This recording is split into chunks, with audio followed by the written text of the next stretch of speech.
La transformation écologique, tout le monde ou presque en parle, mais a-t-elle vraiment commencé concrètement?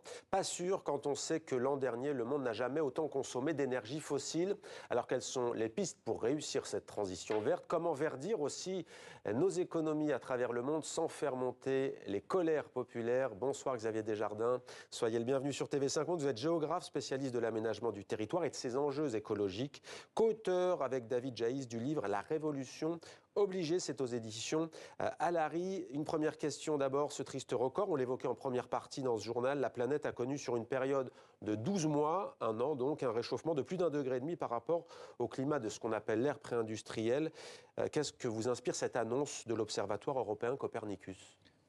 Cette annonce, elle m'inspire de l'inquiétude, bien sûr, comme beaucoup de personnes, j'imagine, mais aussi finalement une forme de confirmation de ce que vous disiez à l'instant, c'est-à-dire que la transformation écologique n'a pas commencé. En fait, le travail des lanceurs d'alerte a été fait, c'est-à-dire que maintenant on sait que ce problème existe et est majeur pour l'humanité. Les États ont annoncé des plans, des projets, des programmes, etc. Mais globalement, cette transition n'a pas du tout commencé. Et effectivement, un chiffre peut le rappeler. L'énergie primaire consommée dans le monde est à 82% d'origine fossile l'année dernière. Ce pourcentage, c'est exactement le même qu'en 1982. Donc on pourrait se dire, rien n'a bougé, mais c'est même pire que ça. C'est que dans le même temps, la consommation énergétique mondiale a augmenté, ce qui veut dire que la consommation de pétrole, de gaz et de charbon n'a fait que croître depuis les 4 dernières décennies. Et pourtant, on a quand même envie de vous dire, entre les innovations technologiques, les changements d'habitude, les promesses des entreprises, on va en parler, les plans étatiques, européens, les COP, à répétition, notamment celles qu'on a présentées comme historiques à Paris, malgré tout cela, cette transformation écologique n'a pas commencé, dites-vous.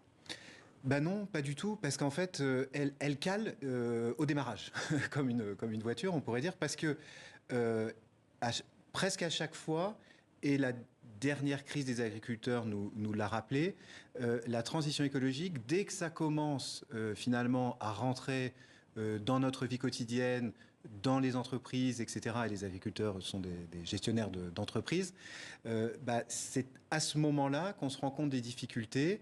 Des renoncements ? Des renoncements, et qu'en fait c'est un peu une valse à 3 temps. On a un premier temps des objectifs politiques à long terme qui sont annoncés, zéro émission nette en 2050, zéro artificialisation nette en 2050, réduction des pesticides par 2 d'ici 2030, etc. Donc ça, on a des grandes affirmations politiques qui sont intéressantes, qu'il faut à mon avis conserver comme objectif. Un deuxième temps, c'est l'entrée dans la réalité, dans la vie des ménages. Et ce qu'ils voient, les ménages, c'est pas qu'ils sont contre l'écologie, ni les entrepreneurs agricoles ou d'autres types d'entreprises. Ni les agriculteurs eux-mêmes le disent. Non, bien sûr, bien sûr. La plupart, non, ils ont la même répartition, d'opinion politique que le reste de la population générale.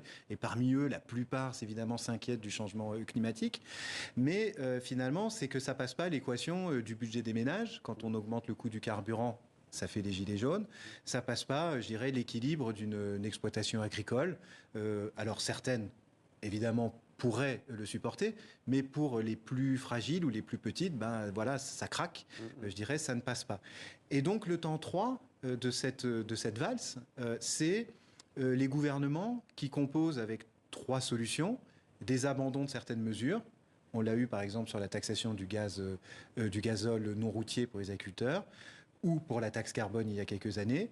Après, on a des reports, un petit peu plus tard, souvent on a ça, ou de temps en temps, pour calmer les colères, des chèques pour faire passer les mesures. Alors, puisque vous parlez de colère, on va la regarder cette image, puisque même si le mouvement s'est calmé en France, on parle d'agriculteurs bien sûr, la colère, elle est toujours là en Europe, la Bulgarie, les Pays-Bas notamment, l'Italie aussi et l'Espagne.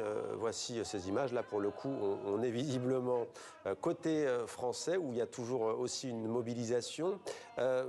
La question, elle est simple aussi, qu'on a envie de vous poser. Comment verdir les économies sans faire monter les colères? Vous l'avez dit. En fait, ce qui est perceptible aussi, c'est de dire, finalement, on demande toujours aux plus fragiles de faire des efforts. Vous parlez d'augmentation du coût du GNR, le gaz non routier.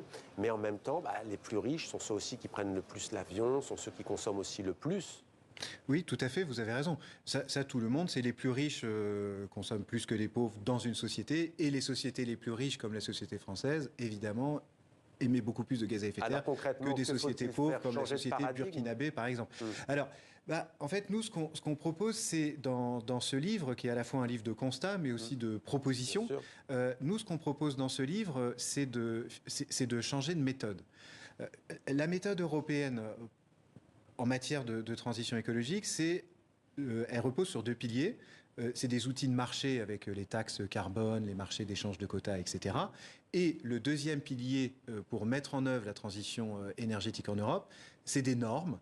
C'est des réglementations. Alors les agriculteurs ont rappelé qu'il y en avait beaucoup, mais c'est aussi des réglementations sur les moteurs de bateaux, c'est aussi des réglementations, voilà, il y a l'agriculture sur les sols. Le pacte vert, en fait. Voilà. Le pacte vert, c'est on diminue l'effet des gaz à effet de serre, et l'autre pense on réduit les pesticides, voilà. On réglemente sur l'utilisation de tel ou tel objet polluant. Tout à fait. Et en fait, ça, c'est la stratégie européenne, et c'est quand même une accumulation de normes, voilà, qui sont pour beaucoup d'entre elles certainement nécessaires. Je ne suis absolument pas à dire qu'il ne faut pas de normes, mais c'est plutôt les normes viennent avant, d'une certaine manière, un projet de production.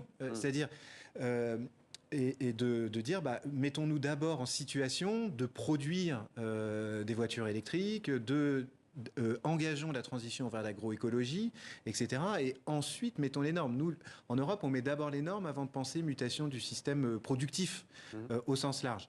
Et ça nous distingue complètement de la stratégie américaine. La stratégie Ce qui donne le sentiment d'une économie punitive. C'est ça qui donne ce sentiment-là. C'est-à-dire que l'idée, c'est que les gens vont intégrer en amont la norme pour modifier leurs entreprises, pour les entreprises, ou modifier leur façon de consommer pour les ménages, leur budget, etc. Et vous le disiez donc, je vous ai coupé, pardonnez-moi, les États-Unis. Et là, ça va être intéressant parce que quand on vous lit, pardonnez-moi, mais on se dit que les États-Unis et la Chine, c'est un modèle, alors que c'est les deux plus gros pollueurs du monde. C'est pas moi qui le dis, c'est l'ONU en termes d'émissions de dioxyde de carbone, de CO2. Alors pourquoi ces deux pays seraient-ils les plus vertueux au monde ? Alors, ils ne sont absolument pas les plus vertueux. Et vous avez bien raison que nous ne recommandons absolument pas de les imiter.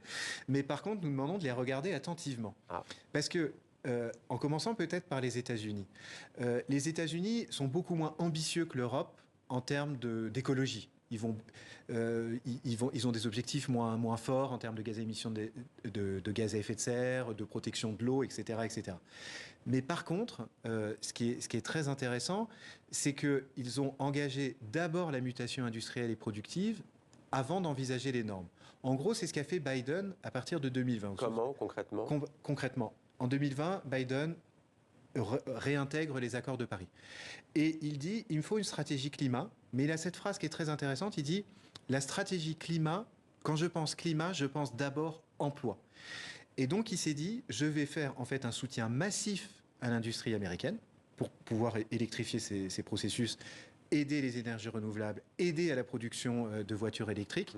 Et c'est dans un temps second que sont venues les règles, et d'ailleurs plutôt par les États fédérés que par l'État fédéral, des règles d'interdiction des moteurs thermiques les plus polluants. Donc d'abord on aide. Alors justement, faut-il aider les entreprises vertueuses ? Je vous propose d'écouter un homme que vous connaissez, Philippe Zawati. En fait, il a lancé une coalition avec certains de ses confrères qui s'appelle Business for Better Tomorrow, l'entreprise pour un avenir meilleur, et ce à l'échelle européenne, auprès des parlementaires européens, avant les élections du 9 juin.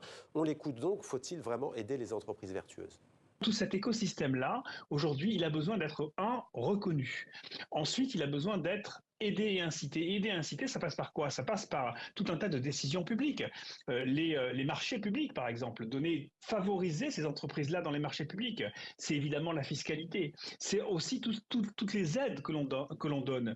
On doit conditionner aujourd'hui l'ensemble des aides à la réalisation de ces impacts environnementaux et sociaux. C'est vrai, partout, ça aurait dû être le cas déjà dans la période post-Covid. C'est vrai au niveau de l'agriculture de façon évidente. Aujourd'hui, on a une politique agricole commune qui n'est pas suffisamment incitative, qui déverse de l'argent de façon indifférenciée, sans la flécher de façon beaucoup plus claire vers ceux qui en ont le plus besoin, c'est-à-dire les petits exploitants, ceux qui passent au bio, ceux qui décident réellement de transformer. Eh bien ça, on peut le démultiplier dans chaque industrie aujourd'hui, dans chaque secteur de l'économie. Une réaction ? Je suis tout à fait d'accord avec lui. Franchement, je trouve que c'est la bonne position. Et effectivement, c'est ce qui distingue le modèle américain du modèle européen. Bruno Le Maire, ministre français de l'économie et des finances, la France deviendra la première économie verte à l'horizon 2040 en Europe. Ça, il l'a dit l'été dernier. Et aujourd'hui, il annonce le déblocage de 2 milliards d'euros de prêts verts pour aider les entreprises. Ils commencent à comprendre? C'est bien. Oui, et l'Europe aussi a compris. Il y a un plan européen pour le soutien à l'industrie verte. Mais le problème, c'est que c'est petit bras et c'est tard. En fait, il faut, là, le problème, c'est d'aller beaucoup plus vite. Est-ce que l'Europe et la France, notamment, ont les moyens d'épouser ce que font les États-Unis et la Chine? La Chine, des bus électriques à Shanghai, très bien, mais il faut avoir les terres rares, il faut avoir les éléments. C'est ça ce que vous louez aussi en Chine? C'est d'avoir, par exemple, électrifié les transports en commun dans certaines grandes villes? Sur la Chine, en fait, ils ont eux aussi, la Chine et les États-Unis ont intégré l'écologie dans leur modèle productif et aussi dans leur stratégie de relations internationales. Et ils en font aussi un instrument d'affirmation et de puissance. Et ça, troisièmement, et c'est le cas pour les États-Unis, ils en font un moyen de rassurer les classes moyennes, alors qu'en Europe, c'est strictement l'inverse. Au risque, leur stratégie, vous dites, c'est rendre dépendants les Européens? Globalement, la Chine, c'est ce qu'elle est en train de faire. Puisqu'en fait, aujourd'hui, la Chine, déjà massivement réussi, après la crise de 2008, à dominer le marché de production des panneaux photovoltaïques, en partie les éoliennes, etc. Et aujourd'hui, de maîtriser les chaînes d'approvisionnement des matériaux comme le lithium, qui sont si importants pour les batteries. Donc effectivement, la Chine organise la dépendance de l'Europe en devenant l'atelier écologique du monde, enfin en voulant devenir l'atelier écologique du monde, chose pour laquelle elle a déjà placé beaucoup de billes. Et dernière question, en une petite minute, pourquoi la révolution obligée? On commence à vous comprendre, mais tout de même, pourquoi cette échéance de quoi vous dites 2030, même pas 2050 ou... Oui, cette révolution, elle est obligée, parce qu'en fait, soit on s'organise démocratiquement, de manière, je dirais, apaisée, pour adapter notre économie au changement climatique, soit notre économie et nos sociétés vont être bouleversées, mais cette fois-ci de manière complètement désordonnée et sûrement très violente, si on attend justement que de réagir aux impacts du changement climatique. Donc pour nous, c'est une révolution obligée, et ce qu'on pense fondamentalement, c'est que les valeurs de l'Europe, qui sont l'État-providence, une société civile vivante et la décentralisation, c'est ce qu'on montre dans le livre, des forces. Donc c'est pour ça qu'on regarde ce que font les Chinois et les États-Unis, mais on est convaincu que ce sont les valeurs européennes, mais je dirais adaptées différemment, qui seront le moyen de réussir cette transformation écologique. C'est le vœu que nous formons dans ce livre. Merci Xavier Desjardins. Donc le livre coécrit avec David Jaïs, je le rappelle, La Révolution obligée aux éditions Alary. Merci à vous.